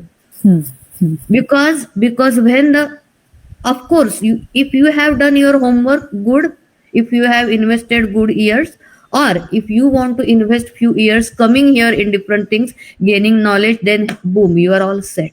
Why? Because even in the Ayurvedic colleges here, they do require your resume. And you understand the weightage of the word resume. What is resume? Not only your degree, real life experience. So if you have that kind of combination, then yes, there are colleges here, and there will be opening. There are openings, not always, but yeah, because this is the now topmost profession here, to become a professor here. In each state, before you become a professor, the college, let's say principal, there is no word principal here, and we don't call it college, we say Ayurveda school. Okay. So in the Ayurveda school, whoever is there to appoint you as a professor, they have to follow some agenda. They have a lot of protocols. The main protocol is they have to submit your paperwork so that the state can announce you as a teacher. For that, you do need some kind of teaching experience. You need some kind of experience that proves that you can teach. So because you have a BAMS degree, you cannot just become a professor. Why? There has to be qualities of teaching. There has to be some kind of experience of communication, let me say this. Right? So anywhere you go in any state, any country, these are basic requirements. There has to be a resume with some kind of experience. Because we are targeting here the Ayurvedic college and becoming faculty, I will only talk about that. So yes, if you have those things, then there are a lot of colleges, and you can become Ayurvedic professor. Okay. It goes virtual, and in COVID only it was allowed virtual. But if you are connected with NAMA, there is a requirement for the college to have compulsory one-on-one teaching. Okay. So if you are in one state and your college is in different state, be ready to fly there. Yeah. Yeah, because that's a requirement. So these are the things you have to look before you say yes to any college. Ask about their requirement. Huh? For me, I teach in this college was actually California based. They just moved their work to Texas, and I used to teach virtually. But as soon as the COVID is gone, the requirement was for me to be there once a month in person, 8 hours, and all the students can be from any state. So my student will literally fly from different states, drive from different towns, be in town. They live here over the weekends because they are already doing different jobs in different arena. They are different ages. For example, one of my student is air hostess. Oh. Yes, you heard right. She is air hostess, not Indian. All Sanskrit, Ayurveda, everything is new to her, but there is a passion, as I mentioned. Once people know here, good part is something is going to help their health, they are going to do it. See how hard it is. We are thinking about us to developing career. For them, it's not even required, but they are doing it. Why? A passion, they want to understand Ayurveda. If someone from different country who is an air hostess full time earning good and wants to learn Ayurveda, then becoming an Ayurvedic doctor should be pride, which I feel. So there will be an arena of variety of students from different backgrounds, different cultures, different countries. It's not like India that all understand Marathi, all understand Hindi. No, they all will have different accent. They may not understand your accent. Yeah. So you will have to be flexible, friendly, communicative, try to adjust those requirements and be comfortable being with them. So now I go every month to one university here in Austin, which is pretty far. You have to drive and they fly and you be with them and we go under whatever is the protocol to teach the practical. Okay. Suppose they have to learn the Nadi Pariksha. There are few things in Ayurveda. You cannot teach medicine virtually all the time. Yeah. And then we do this, as she said, Tejaswini madam said, okay, there has to be P for you need to let others know what you are doing. Not like a jairat advertisement, but if someone needs help, they need to know it is available there. That's the only thing.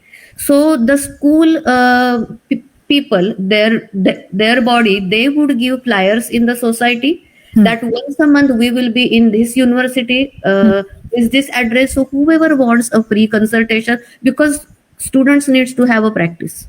Yeah. Then come here and let the students do the examination when I am there as a mentor.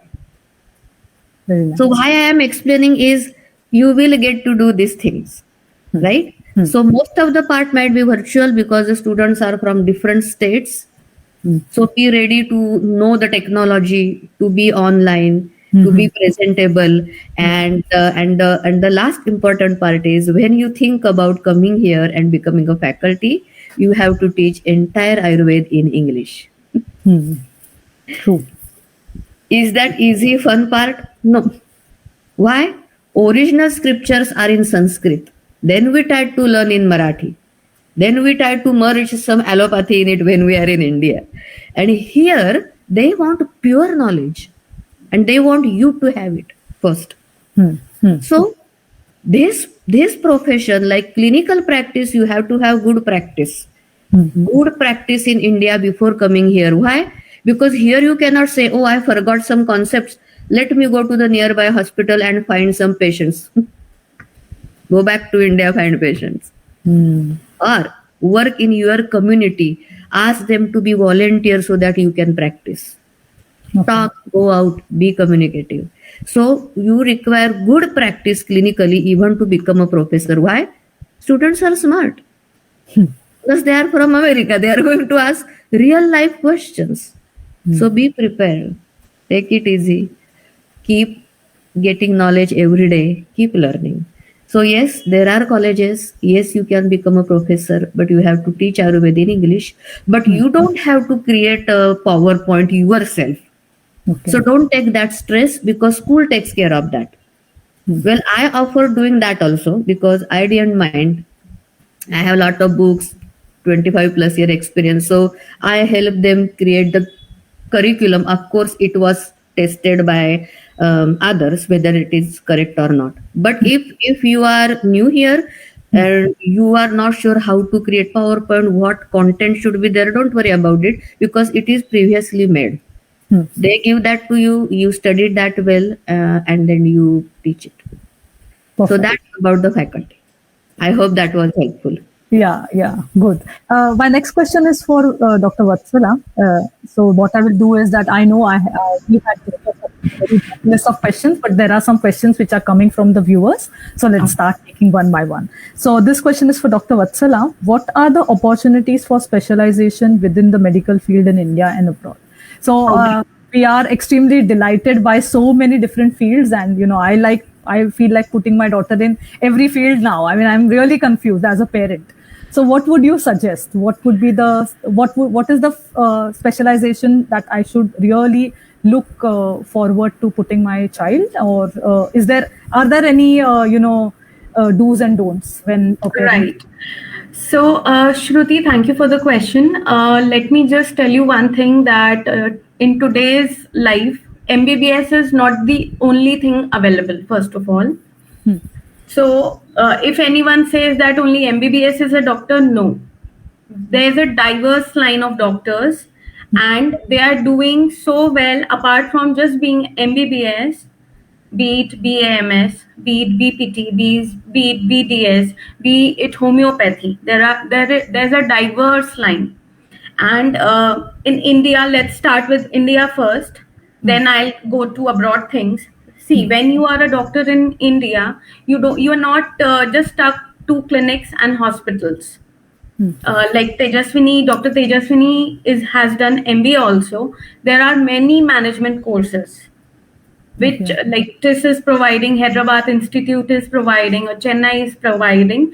You can be into hospital management, you can be into healthcare management, you can be into industrial management also as a doctor. Then you can be into research and development. Not only in you can be into the field of medicine, in the research of medicines or vaccines, or technical like there are like your Atre innovation is there. Same way, there are so many equipments. There is research for those. There is radiology. Then this is the other part. Then there are many opportunities in health embassy in various countries. When you can start from India. So you have lot of opportunities in embassies. Then professors, as Dr. Suvarna said, because we are lacking good teachers and professors right now. So that is another place where we need good educated doctors. So yes, and they are not only MBBS. There, as I said, these can be from any field. So all the students after 12th who have taken science and who have pursued NEET, and by anything they are not able to crack those 600 plus and not got the government seat, I think they should not be disheartened. They should pursue definitely BAMS, BDS, BPT, anything, because a good career is awaiting you as per your compassion. So yes, these are the fields. Then there are very good, you can say, specializations. I'll start with, since I'm a physiotherapist, so I'll tell you, I myself did a manual therapy course. I wanted to pursue dry needling also, but then pandemic happened. So I provided online therapies. I even uploaded videos on the breathing exercises, and I had my online duties for the patients who were in ICU. I mean, I got the tie-up with the medical college, and we were talking to the patients there. So that is one example I'm giving you. So yes, as a physiotherapist, you can be a manual therapist. You can do, even if you're not doing your master's, you have so many different courses, because not everyone has the specialization. But yes, it is recommended that if you are in India also, after BPT, get a specialization. And as Dr. Rashmi said, that now after BDS, you need specialization. So yes. And why it is important? Because being jack of all trades doesn't work always. Yeah. So we do need specialists. And when there is a specialist, the respect for that kind of thing increases. So that is one part. Then if we talk about healthcare sectors, I think more than before 10 years, we were not aware that doctors can be into management. But right now, the top-notch hospitals, they are providing very, very good opportunities to all the doctors as managers, as insurance doctors. Into that is like right now the field is increasing. Like even if you don't have a clinic, you can earn very, very well. I'll just give you my example. I'm just a freelance doctor, and I get very good opportunities. And that has helped me to help doctors with their master's degree also, because unless you are stepping into the field, you are not aware what is going on. Absolutely. So being a physiotherapist, though I was not part of the counseling, but slowly and slowly, as I understood things, as I used to accompany my students to the colleges, be it any medical college, I go with my with the parents and the students, because my parents were not doctors. My father is a criminal lawyer. So they were not aware how things have to be done. So there are many parents, we are privileged that we are doctors, we can help our children, but not everyone has that privilege. So we need mentors for them, so that they can choose a correct path. Yeah. So yes, this misconception has to be cleared that only MBBS can be done. No, there are so many things, and I've seen so many MBBS doctors also who, after pursuing MBBS, they choose a different path because they know how they can enhance their careers. So yes, there are PG also, as you can see, not everyone can afford. Yeah. So like ma'am said, I think Arohi ma'am told us about DNB. So we have CPS DGOs, we have FCPS. So only MDs are not there. These are also top-notch courses which you can pursue. And yes, the counseling is different, very different from the PG counseling. And we are already, July is actually the counseling month. Yeah. So yes. We are getting the most of the inquiries in this month, because sometimes what happens, we are actually blessed that now we have everything online. But there was a time when people had zero knowledge that how to go ahead with the things.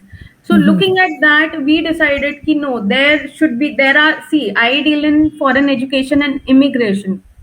It is an upcoming thing, because there are doctors which are needed. Like ma'am said, she is pursuing Ayurvedic thing in US. So yes, Kerala Ayurveda is there. Then California Institute is there. Then you have these how to pursue those, how to get the jobs there, how someone. I'll just give an example. Like if Dr. Tejaswini, if she wants to settle down in US, then what is the process? So there we come in line, because it is a very tedious program. Like your documentations, your evaluations have to be there, your license will be checked, so many things. If you have like verified your license, if it is upgraded or not, how about your passport, too many things.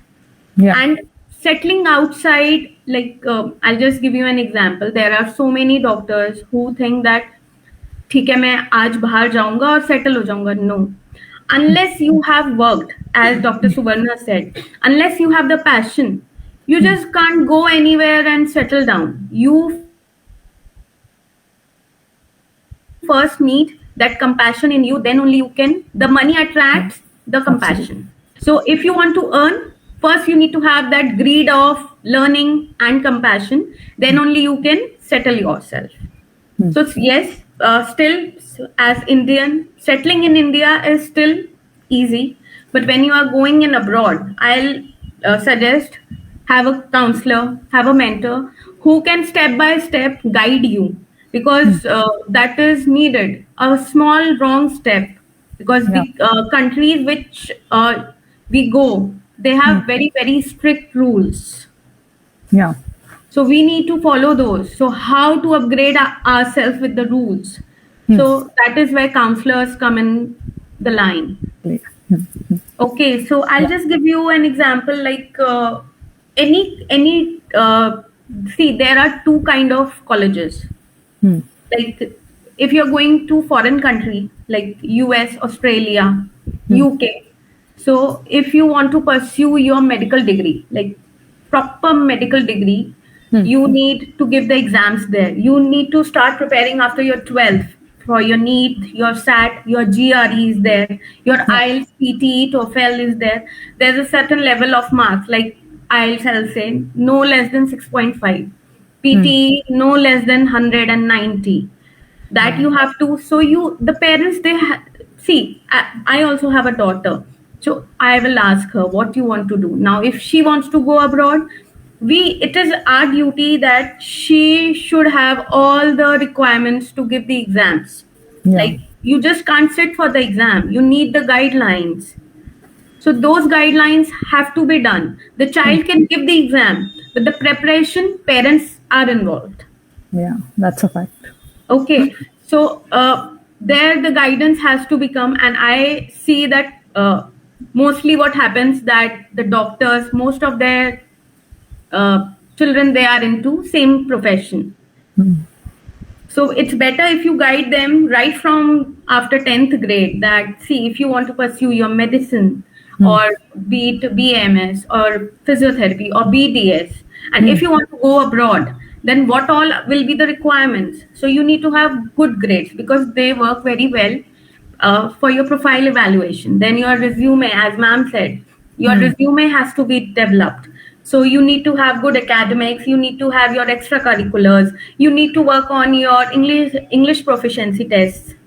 Then you are ready to fly. Then how the things will be.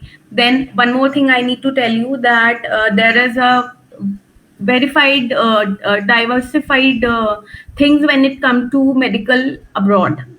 Because here we have it is 4.5 years. But when you are doing it from abroad, it is total 6 years. Okay, so that difference is there, definitely there. Then there are two kind of diversified education system, I'll say. I'll give you one example. Like there are colleges, I have seen many doctors who do their medical professions from Russia, Georgia, Nepal, Ukraine, because it's easy to get your education. It is, it fits pocket. I'll say it in an easy way. But then there are colleges like UCAN, UK universities, London universities, or Queensland University. They don't fit everybody's pocket. I mean, I'll just give you one example. In INR, if you go to Georgia, the total 6 year will be under 32 lakhs. But if you are going to UCLan, it's like top notch, or you are going to Queensland, or you're going to Deakin University, the course comes under 1.8 CR. So that is the wide range. So we have to see what fits our pocket also. You just can't say, oh, I want to be a doctor. But if you're not getting 600 plus, how will you achieve it? So let's be practical about it also. Because unless you are practical about your pocket, you can't achieve your goals. So better to choose a career where you are investing and you are getting the returns also, but you're not losing your compassion. Absolutely.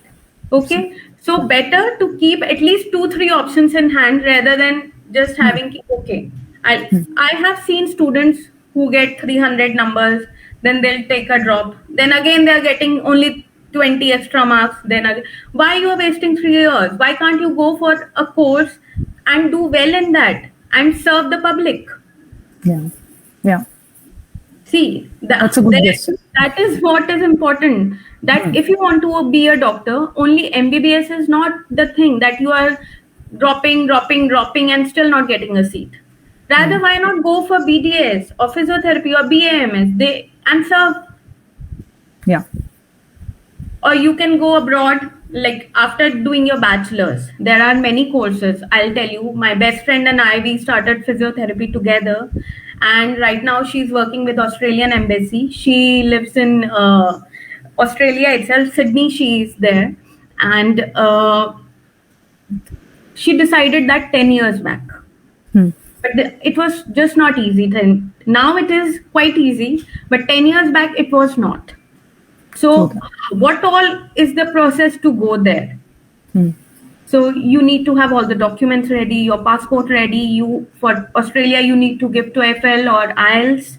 You need to at least have 6.5 band. Then you need to choose the university. And I'll just give you one example. Like if you are going for BDS course or you're going for physiotherapy course, the total cost comes around 13,000 to 15,000 Australian dollar. Okay. And then comes the cost of living also, although you have your part-time working hours there. So it is a boon to the students that you're going there, you can earn as well as study together. And that is very good in most of the countries apart from India. In India, that is not the case. Let's be clear about it. Most of us, we have been living with our parents. We are still dependent on our parents. But when you are traveling abroad, you're studying there, you get your working hours, you can work there, you can earn, you can take out your salaries, and you can just settle sooner as compared to India. So that is one big reason why students want to go abroad. The cost of living, the conditions of living, the kind of education they are getting is top notch. You get a global perspective out there. And yes, you can definitely come back to India, because when you're coming with a better degree, you get more opportunities. And that is like the truth. If we compare any top-notch university of US or Australia, and you're coming back to India, you are welcomed more openly. Okay. So yes, the money which you earn, let's get it, as Tejaswini mentioned, the fees, the promotion which you get when you're traveling abroad is wider. Good. Yeah. Okay. Interesting. Yeah. So this is. So I think this is a very important insight that most parents who have joined will be getting in. Let's be very clear that whatever profession we are choosing, we really need to earn also. Yes, it is a noble profession, but we have to earn the bread. We also have a family. So for that, the quality of education, it does matter. And that is what the mentor's work is to guide you, which fits your pocket also. I'm not saying that you have to spend crores and lakhs to be a good professional. You can get that done in your pocket friendly thing. But yes, you have to work hard. Working hard, and that compassion has to be there, because like we all are sitting here, so many of us, the networking is very important. The skills, the communication skills, the networking skills. Unless you are there exposing yourself, you can do nothing. Fact. Yeah. Thank you so much, Dr. Vatsala. My one last question to it would be for all, but first I will ask Dr. Arohi and Dr. Rashmi, because for both of them the contact with humans has been extensive. So there was one of the audience who had asked that during COVID times, what was the situation with both of you? So first question for Dr. Rashmi, because I know a lot of people were unfortunately blaming the dentist that, I did not have COVID, but I went and now I have COVID. So if somebody, and then that's why, a lot of students might be scared away that, if tomorrow the pandemic sort of situations keep popping up now and then, and if I take up this profession, what will I do if I see this challenge? What would be your piece of advice? First of all, I think, you're a doctor, you have to face it. Like you have to be in the field, you have to do it. So I think it's better, don't think of what will happen. You have to take all the precautions. Like that's why we were prepared. Like we were wearing our PPE kits. We had the eye shield, we had the eyewear, the shield, everything. And then we had to work with the patients. But yes, initially the emergencies treatments were only given, and then later on we started working. But that's not the case. It's not just because of the dentist. You roam around everywhere, and then you can't just blame the dentist, right? So I think, yes, because we were there always to help. We never wanted this. So I think, we were the closest to the oral cavity. So we had more of the risk. Yes, we had to work. So I don't think you can blame the dentist that, yes, because of that I got COVID or something. I don't know. I mean, that's strange. Yeah, that was an unfortunate thing. So yes, all the audience and all the viewers should keep that in mind, that, this is, as Dr. Rashmi just mentioned, that, it's a very important field, because everything and anything that starts it starts with our in Marathi there is a saying ki सगळं पोटा पाण्यासाठी चाललंय. So so that's why just be passionate with your work, with your profession, be dedicated. The same question goes to Dr. Arohi. In your field, in most fields, we can say that okay, we can work from home, we can work virtually, online सगळं चालू आहे. But your field is something that म्हणजे online कसं करणार? So this is the biggest challenge. What would you like to say about that? So yes, definitely clinical branches can't happen online.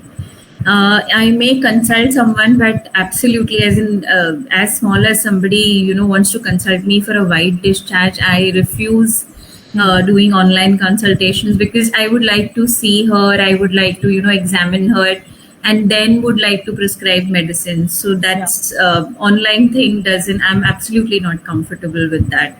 And like you said, I being whatever profession, maybe gynec or something else, I like to interact with my patients. So even if I'm doing freelancing laparoscopy today, I would still want to have my OPD where even if I get some time to speak to them, interact with them, that is something that I would really like to continue. Okay. So definitely online is not a thing for me, and should not be if we call ourselves as clinicians. Because unless you put your hand on that on the tummy, or on the patient, and for Dr. Suvarna and Dr. Tejaswini, unless you don't put the hand on the pulse, I don't think you will get the gist of whatever is going wrong. So, Absolutely wonderful. Thank you so much, all doctors. I'm very sorry that the session actually went too far than what we thought. Dr. Pooja, actually, she had to take a break because she has a little one. So, but thank you, all of you. I think, after this wonderful session, we are going to get a lot of questions, which we will directly, send it to your emails. So, thank you very much for giving your time. And happy Doctor's Day to all of you. You really, enlightened our today's the Learning Lounge series with a fantastic insight. So I think at least now, if there is any fear, if there is any question, if the parents have or the students have for this particular noble field of medicine, they will now get at least little bit of understanding. I know 100% cannot be given or cannot be distilled to just 2 hours talk. But thank you so much for honoring our, dais with your presence. And we are extremely sorry that it really went ahead. And I had so many questions for all of you, but we couldn't make it in such a short time. So I think we should have a Learning Lounge episode 2, wherein, it could be like a talk series with each one of you separately, wherein we can get more and more insights about your profession and field. So thank you so much for coming on today to honor our webinar and enlightening us. Thank you so much. Have a wonderful evening and goodbye. Thank you. Thank you, Shruti. Bye. Thank you. Bye. Bye.